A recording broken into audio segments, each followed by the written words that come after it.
Die nuwe graskoue trappers het vandag in Kaapstad aangekom.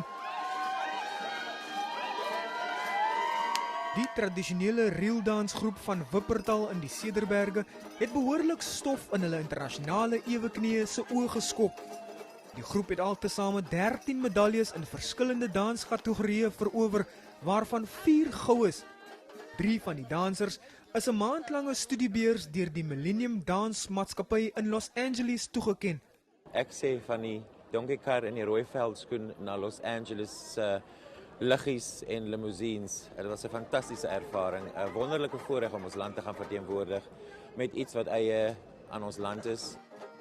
Baie van die jong klomp het voor die kompetisie nog nooit 'n voet op 'n vliegtuig gesit nie. Dit was baie excited geweest, ons almal het uitgesien daarna en ons het gegaan waar die doel was, ons gaan het ons goud gehaal vir die land en ons het vir onsself was trots gemaak. Dit was die lekkerste van alles en ons het by die Universal Studios gegaan en hoe die rides gedoen. Het het gevoel soos ek was in 'n regte movie en ja, dit was baie lekker.